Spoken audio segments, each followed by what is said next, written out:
And it is a sweet time for crude, well, light sweet crude, especially if you're an American. The nation is more energy independent than ever. Here are the details. Yahoo Finance's Rick Newman.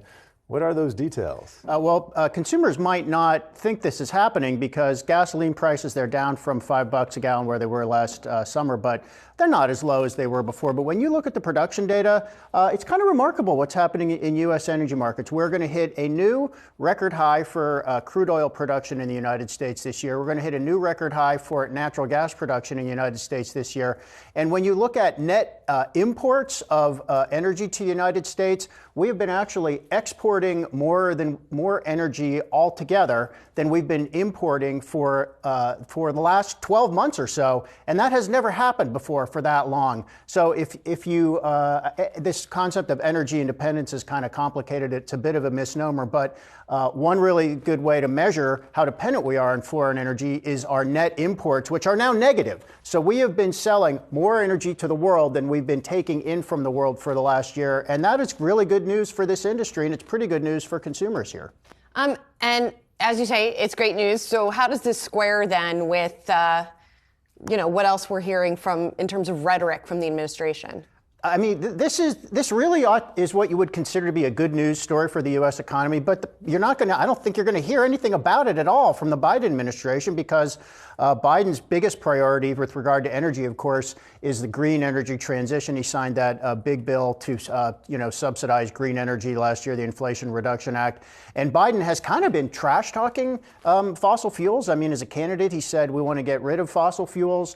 He's been in kind of this rhetorical war with the industry. He won't really cozy up to the industry, even though he wants them to produce more. So the irony here is that Biden is actually getting what he wants from the U.S. Oil and gas industry, which is more production.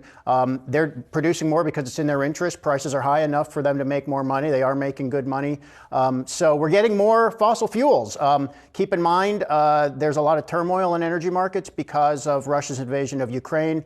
While we're seeing, and by the way, U.S. now the biggest exporter of oil in the world. I mean, think about how different this is from 10 years ago.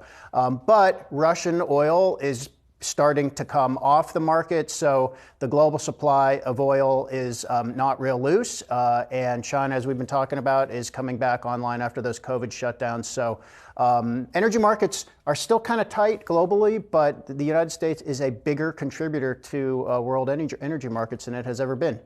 Ultimately, what are the implications of this for the green energy transition? I think it's almost irrelevant to the green energy transition, in my opinion, because they can be on two separate tracks, but still be moving forward. The problem with the way many people have framed this is it's as an either or. Right. That we need to get away from fossil fuels so that we can have more solar and wind and renewables and things like that. We're going to have fossil fuels for 50 years, if not longer.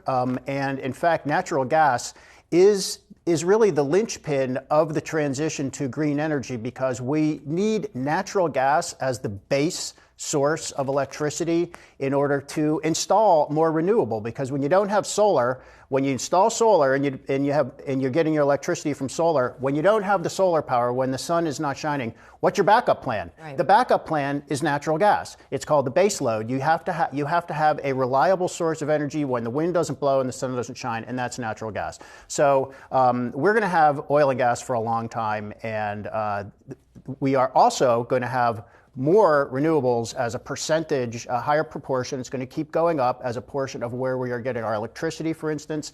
That is the transition. It's just going to take a long time. Yeah, and just taking a look at natural gas chart on the Wi-Fi Interactive here over the past year, you can see down 45%, but most of that decline coming this year. And if we change that to a year to date, it hasn't been a very cold winter. That's part of that, right? So everybody talks about gasoline prices. Yes. In a way, natural gas prices are more important because they determine electricity, and they are a huge factor for businesses and for manufacturing. And everybody has gotten a break on natural gas. I think prices are down by more than half, by more than 50% from where they were, let's say, a year ago. We've had elevated natural gas prices for the last 2 years. A warmer winter has been a huge help. but we are also seeing more production. I mean, more production from the United States, and that U.S. gas is also, again, gas export. U.S. gas exports are a big deal, and that is a big help to Europe, which of course is transitioning away from Russian gas and has gone from getting about 40% of its gas from Russia to getting less than 10%. A lot of that replacement gas is coming from the United States. So Europe didn't freeze this winter. That's good news. We're not out of the woods, but natural gas is back. Yeah, and U.S. is swing producer here. Right. Thank you for that, That's Rick right. Newman.